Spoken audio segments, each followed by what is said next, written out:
لیکن آپ پرفیوم زیادہ استعمال تو نہیں کرتے؟ علیزہ نے ایک پرفیوم ہاتھ میں لیتے ہوئے پوچھا تھا۔ دن میں نہیں لگاتا، رات میں لگاتا ہوں۔ علیزہ نے اس کے جواب میں کچھ حیرانی سے اسے دیکھا تھا۔ سونے سے پہلے؟ وہ جیسے اس کی حیرانی کی وجہ جان گیا تھا۔ کیوں؟ وہ کچھ اور ہی الجھی تھی۔ دن کے وقت آپ اتنے بہت سے کاموں میں مصروف ہوتے ہیں کہ پرفیوم انجوائے نہیں کر سکتے۔ ہمارے دھیان دوسری چیزوں کی طرف ہوتا ہے۔ ہاں، رات کو آپ کسی بھی پرفیوم کی مہک کو بہت اچھی طرح انجوائے کر سکتے ہیں، کیونکہ اس کی اسمیل بہت شارپ ہوتی ہے۔ سینٹ بھی مہک کو اچھی طرح محسوس کر سکتے ہیں۔ اس وقت علیزہ نے بہت توجہ سے اس کی فلسفی سنی تھی۔ اب وہ خود پرفیوم اسے دکھا رہا تھا۔ پھر اس نے ایک چھوٹی سی بوتل اٹھائی تھی۔ ایکسٹریکٹ ہے۔ اس نے ٹیبل پر سب سے قیمتی چیز انیمک اس کی طرف وہ بوتل بڑھائے ہوئے اس نے کہا تھا، یہ ہے، یہ پاپا نے گفٹ کیا تھا، ورنہ میں اسے افورڈ نہیں کر سکتا۔ بہت احتیاط سے میں اسے سنبھال کر رکھتا ہوں تاکہ ایسنس یہ جلدی ختم نہ ہو۔ علیزہ کی توجہ اس شیشے پر مرکوز تھی۔ اسے ہاتھ میں لے کر اس نے اس کی خوشبو کو محسوس کرنے کی کوشش کی تھی۔ سانس اندر کھینچتے ہی اس نے اپنے اندر ایک عجیب سی تازگی محسوس کی۔ علیزہ نے بے اختیار کہا تھا، ایکسوٹک۔ کے ریمارکس پر عمر کی آنکھوں کی چمک بڑھ گئی تھی۔ علیزہ نے ایک بار دوبارہ سونگھنے کے بعد اس چھوٹی شیشے کو بند کرنے کی کوشش کی تھی، لیکن وہ نہیں جانتی تھی کیا ہوا تھا، مگر شیشی ایک دم اس کے ہاتھوں سے نکل گئی تھی۔ اس کے ہاتھ میں صرف ڈھکن رہ گیا تھا۔ ایک ثانیے میں شیشی ڈریسنگ ٹیبل پہ گری اور پھر وہاں سے اچھل کر نیچے کارپیٹ پر گری۔ علیزہ نے بے اختیار اسے پکڑنے کی کوشش کی تھی، مگر اس کی کوشش کامیاب نہیں ہوئی تھی۔ کمرہ یکدم تیز خوشبو سے بھر گیا۔ علیزہ نے مایوسی سے شیشی اٹھا لی تھی۔ اس میں صرف چند قطرے ہی باقی رہ گئے تھے۔ اس نے شرمندگی سے عمر کو سر اٹھا کر دیکھا۔ پتہ نہیں کیسے اس کی سمجھ میں نہیں آیا وہ بات کیسے مکمل کرے۔ وہ چند لمحے خاموشی سے اسے چہرہ دیکھتے رہی، اور پھر اس نے سکون سے ہاتھ بڑھا کر اس شیشی اور ڈھکن لے لیا تھا۔ اٹس آل رائٹ، یہ قیمتی تھا مگر میرا فیورٹ نہیں۔ علیزہ اس کی اس بات پر ایک دم اضطراب کا شکار ہو گئی تھی۔ آئی ایم سوری، اس نے کچھ کہنے کی کوشش کی تھی، مگر عمر کی حرکت نے اسے ہکا بکا کر دیا تھا۔ اس نے ڈریسنگ ٹیبل سے ایک پرفیوم اٹھایا اور دیوار پر کھینچ مارا۔ شیشی ٹوٹنے ہی کمرہ ایک بار پھر تیز خوشبو سے مہک گیا تھا۔ چیزیں ٹوٹنے کے لیے ہی ہوتی ہیں، اور بعض دفعہ تو چیزیں توڑنے میں مزہ آتا ہے نا علیزہ؟ آؤ ایک ایک پرفیوم توڑ دیں۔ اس نے پرسکون انداز میں کہتے ہوئے ڈریسنگ ٹیبل سے 2 پرفیوم اٹھا لیے اور ایک اس کی طرف بڑھا دیا۔ وہ جیسے کرنٹ کھا کر پیچھے ہٹی تھی۔ اس کا چہرہ سرخ ہو گیا تھا۔ آپ بہت عجیب ہیں، اس نے بے چین ہو کر عمر سے کہا تھا۔ تعریف یا تبصرہ، اس کو میں کیا سمجھوں؟ عمر کا اطمینان برقرار تھا۔ وہ یکدم بہت الجھ گئی تھی۔ عمر نے دونوں پرفیومز ایک بار پھر ڈریسنگ ٹیبل پر رکھ دیے، اور پھر ایک یہ بعد میں تب لگاتا رہا۔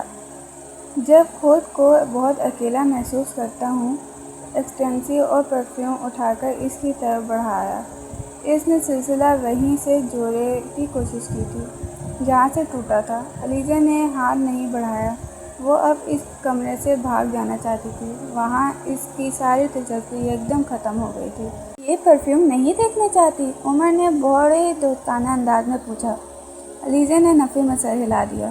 عمر نے اس کی آنکھوں میں ابھری ہوئی نمی کو دیکھ لیا تھا، اور کی بوتل اٹھا کر اس نے ڈھکن اتارا اور پھر بڑے آرام سے علیزہ فار فنال کمال مہارت سے نظر انداز بھی کر دیا تھا کہ بالوں میں پر اس نے اسپرے کرنا شروع کر دیا۔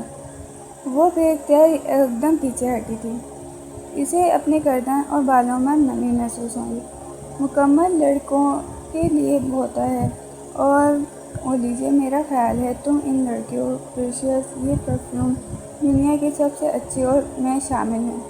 اس نے سائفن کو پریس کرنا چھوڑ دیا۔ ڈھکن بند کرتے ہوئے اس نے ایک بار پھر پرفیوم ٹیبل پر رکھ دیا۔ علیزہ کی سمجھ میں ہی نہیں آیا کہ اٹھا کر باہر نکلنا چاہتا تھا۔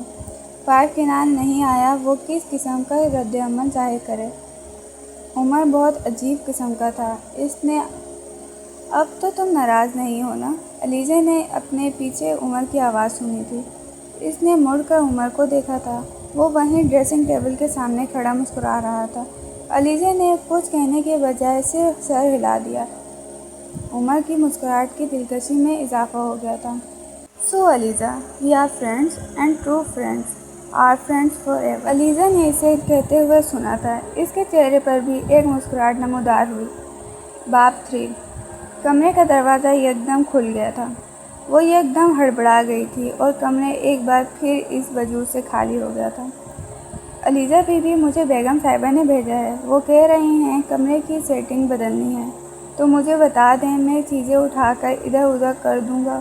ملازم نے اس کی سوچوں کا تسلسل توڑ دیا تھا۔ وہ کچھ دیر خالی ذہنی کی کیفیت میں اسے دیکھتی رہی، پھر جیسے وہ اپنے حواس میں آ گئی، اس نے پرفیوم کو ڈریسنگ ٹیبل پر رکھ دیا تھا۔ "ہاں، میں کچھ چیزیں ادھر ادھر کروانا چاہتی ہوں، مگر پہلے تم اسٹور روم میں جا کر وہ پردے نکالو جو پچھلے ماہ تم نے یہاں سے اتارے تھے۔" علیزہ نے اسے ہدایت دینا شروع کر دیا تھا۔ "وہ نیلے والے؟" ملازم نے علیزہ سے پوچھا تھا۔ "ہاں، وہی والے، اور دیکھو ویکیوم بھی لے آؤ۔" ملازم نے اس کی ہدایت پر سر ہلانا شروع کر دیا تھا۔ وہ واپس مڑ رہا تھا جب علیزہ نے ایک بار پھر اسے روکا۔ "اچھا دیکھو، واپس آؤ تو ساتھ حاکم کو بھی لیتے آنا۔ میں چاہتی ہوں کہ کمرہ جلد صاف ہو جائے۔" اس نے ملازم کو روک کر اسے مزید ہدایت دی تھی۔ "جی ٹھیک ہے۔" ملازم کمرے سے نکل گیا تھا۔ وہ ایک بار پھر کمرے کا جائزہ لینے لگی۔ کمرے میں بہت سے انڈورس پلانٹ رکھے ہوئے تھے اور یہ سب عمر کی چوائس تھے۔ اسے جن چند چیزوں میں دلچسپی تھی، ان میں باغبانی بھی تھی۔ وہ جتنا عرصہ وہاں رہا تھا، اس نے گھر کو اپنی پسند کے انڈور پلانٹ سے بھر دیا تھا۔ مہینے میں ایک دن وہ ان سب پودوں کو لے کر بیٹھ جایا کرتا تھا اور ان کی تراش خراش کرتا، ان میں کھاد ڈالتا، ان میں دواؤں کا اسپرے کرتا اور اپنے کمرے میں ان کی جگہ بدلتا رہتا۔ اس کے جانے کے بعد یہ کام علیزہ نے سنبھال لیا تھا۔ "ان پلانٹس کو باہر لان میں لے آؤ۔" ملازم جب پردے لے آیا تھا تو علیزہ نے اسے ایک نئی ذمہ داری سونپ دی تھی۔ وہ خود بھی کمرے سے باہر نکل آئی تھی۔ ملازم باری باری سارے پلانٹ باہر لے آیا۔ علیزہ نے پودوں کو دیکھنا شروع کر دیا۔ اس نے ان کی کٹنگ کرنا شروع کر دی۔ وہ منی پلانٹ کو دیکھ رہی تھی۔ چند چھوٹی شاخیں خشک ہو کر لٹک رہی تھیں۔ اس نے اسے چھانٹنا شروع کر دیا۔ وہ بڑی احتیاط سے بیل کی شاخوں اور پتوں کو کاٹ رہی تھی۔ صرف ایک لمحے کے لیے اس کا دھیان کہیں اور گیا۔ خشک شاخ کے ساتھ ایک ہری بھری خاک بھی کٹ گئی تھی۔ وہ یکدم ساکت ہو گئی۔ "کوئی بات نہیں، ایسا ہو جاتا ہے۔ تم دیکھنا، اب یہ بہت تیزی سے بڑھے گا اور پہلے سے زیادہ خوبصورت ہو جائے گا۔ مجھ سے جب بھی کوئی پلانٹ اس